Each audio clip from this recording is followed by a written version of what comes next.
Hi there, my name is Pavel and I'm the co-founder of the no-code platform Directual. This is a mini course about building AI agents and RAG systems with zero coding required.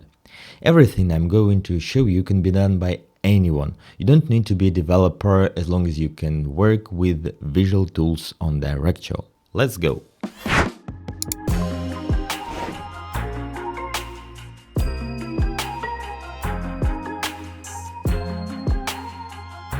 This course has 3 episodes, going from beginner to advanced. Part 1 is for total beginners. If this is your first time hearing about LLMs, start here. Part 2 is for builders. We'll create a real AI assistant that works with your own data.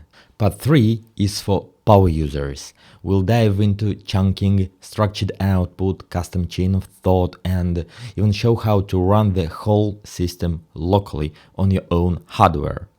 You can watch all it in order or jump to the level that fits you best, but for now, let's start with the basics. LLM stands for Large Language Model. There are a bunch of them on the market: US-based, ChatGPT, Claude, Russian, GigaChat, YandexGPT, Chinese, DeepSeek, Queen. Some of them are even open source, you can run them on your own server. They all work roughly the same way. To us, they're just a black box. You give them some input, text, an image, a file, and they generate some kind of response. What you give them is called a prompt. Remember that term, you'll hear it everywhere. For example, you can prompt the model, translate this text into Spanish, or summarize this document, or even write a calculator in JavaScript. And most of the time, the result will be solid: a translation, a summary, or a working code. What's inside this black box? A massive neural network, hundreds of billions of parameters, trained on huge amounts of data from the internet. But it's important to remember, the model does not know everything. It doesn't know who you are, it doesn't know your business, and yes, sometimes it just makes stuff up.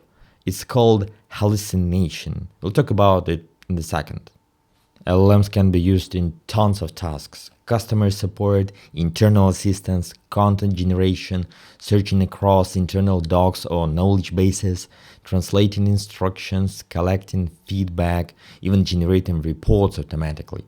And the magic is all in the prompt, you're right. But here's the thing, LLMs aren't perfect. They can hallucinate, generate confident but completely made up answers. Why?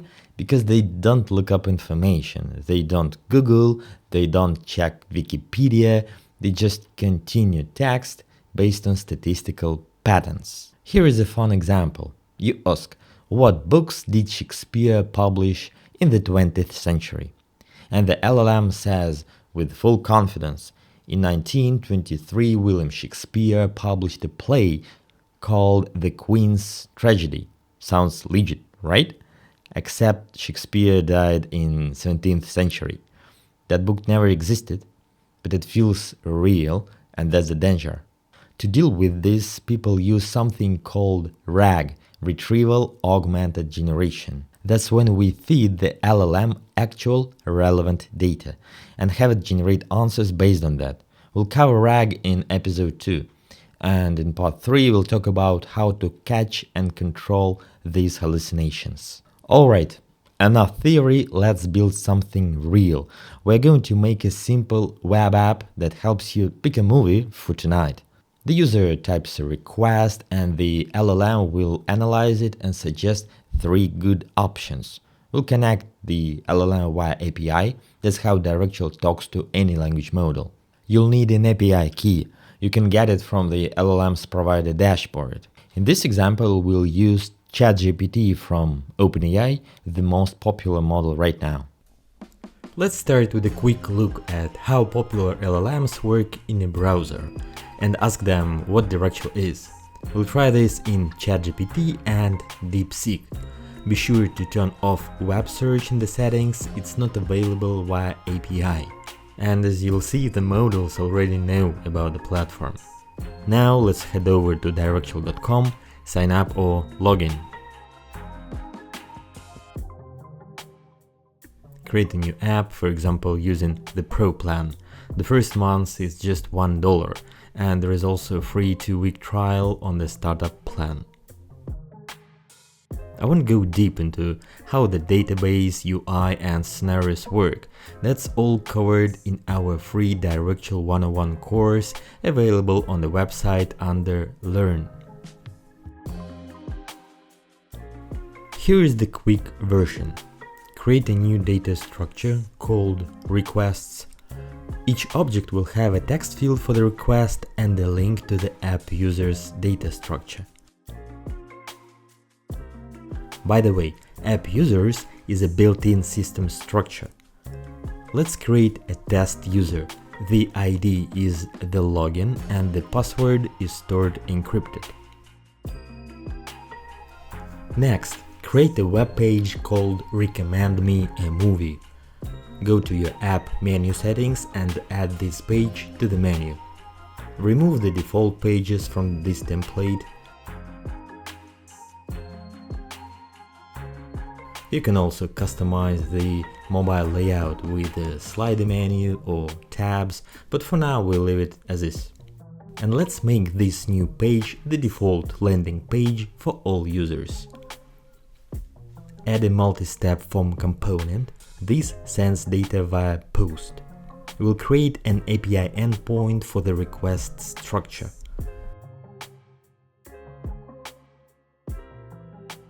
The app user field will fill in automatically, and the request will come from the form. Add an input field for the request. Mark it as required. Below it, a submit button. Let's test the form. Open the web app, you'll need to log in. Use the test user we just have created. Now submit a request. Great. Head over to the database and there is a new object. Perfect. Under the form, let's show a list of previous user requests. We'll use the cards component.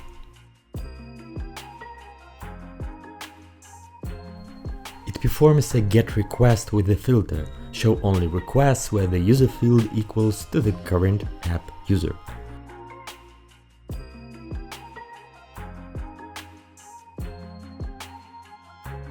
Each card will have a delete button. It sets is hidden field value to true, and our endpoint filters these out. Don't forget to configure that field in the data structure and to add a filter in the endpoint. The action button sends a post request with a given ID and is hidden true. Let's check. Perfect. It works. Each card also links to a subpage with an assistance reply. Go back to page settings and add a URL parameter.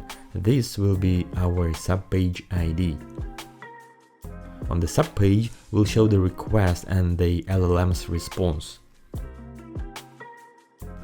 Use a markdown component and an endpoint that returns a single object based on the URL parameter. We can include URL params into filter, typing http request dot and the param's name.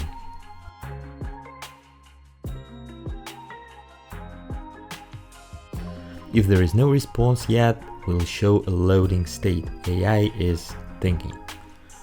To do this, set up a conditional section on the subpage.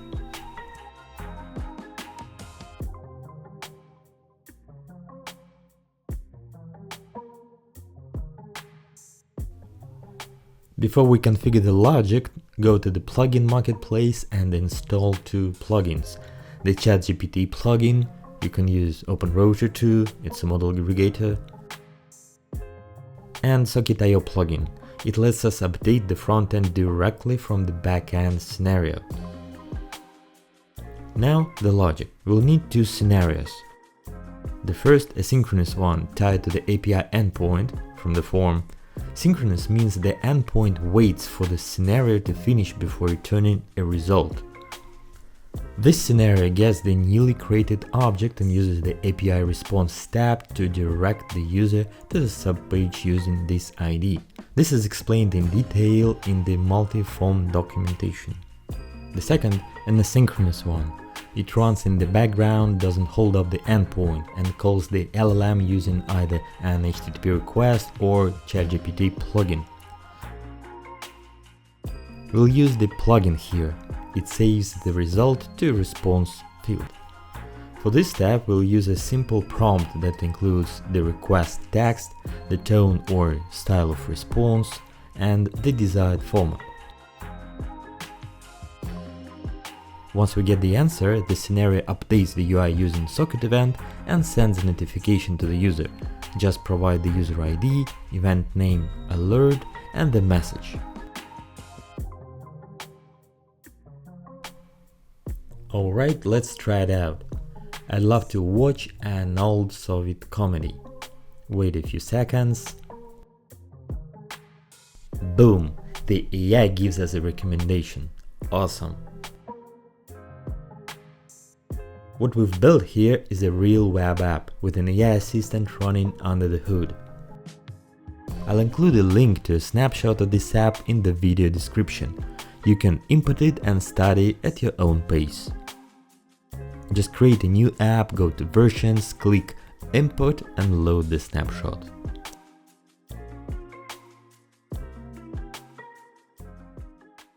Congrats, that was a strong start. Now you know what an LLM is, how it works, where you can use it, and how to connect it to your product without writing any code. But so far, we've been using LLMs as is, just feeding them prompts and hoping for good output. What if you want your assistant to answer based on your company's data, docs, FAQs, transcripts, or internal policies? That's where RAG comes in, Retrieval Augmented Generation. In the next episode, we'll build an AI that can chat with users, remember the context, and answer based on your actual data, not just guesses. We'll break down how vector search and embeddings work and show how to plug in your own knowledge base step by step in plain English. Click over to the second part, it's going to be good.